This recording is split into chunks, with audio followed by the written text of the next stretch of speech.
Welcome to Lit with Ernest, where we dive into the world of literature and explore the works that shape our understanding of ourselves and the world around us.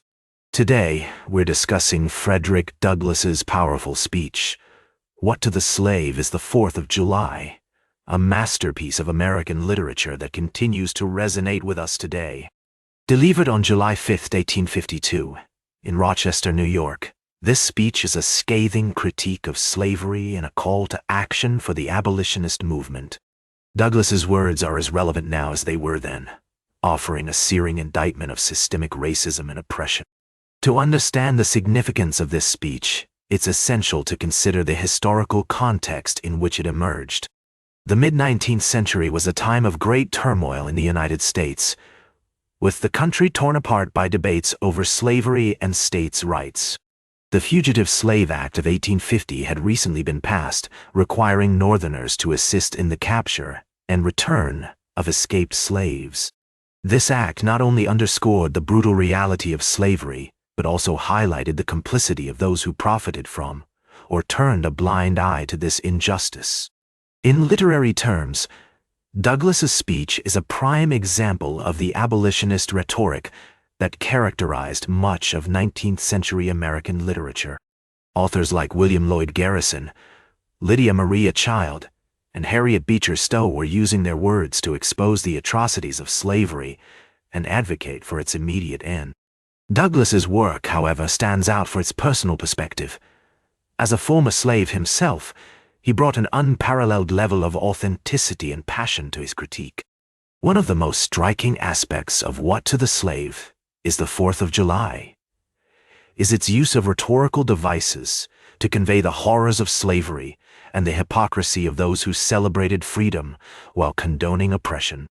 Douglass employs powerful metaphors, such as comparing the slave's experience to a broken heart and a living death.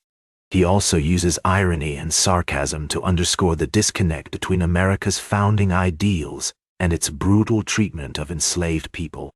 For instance, when Douglass says, "This 4th of July is yours, not mine. You may rejoice, I must mourn," he's highlighting the stark contrast between the freedom celebrated by white Americans and the bondage endured by African Americans. This passage exemplifies the speech's central theme, that true patriotism requires acknowledging and addressing the darkest aspects of American history.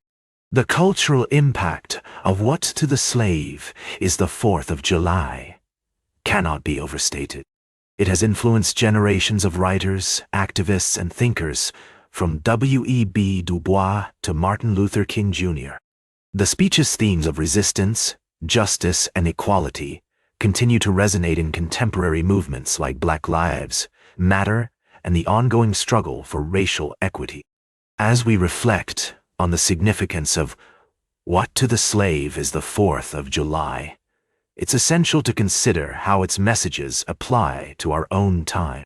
We must confront the ways in which systemic racism persists, from mass incarceration to voter suppression, and recognize the ongoing struggle for true freedom and equality. In conclusion, Frederick Douglass's What to the Slave is the 4th of July is a masterpiece of American literature that continues to challenge and inspire us today. Its powerful critique of slavery and oppression serves as a reminder of the importance of confronting the darkest aspects of our history and working towards a more just future. As we strive for a world where all people can truly celebrate freedom, let us draw on the wisdom and courage of Douglass's words. Like this episode if it hit true.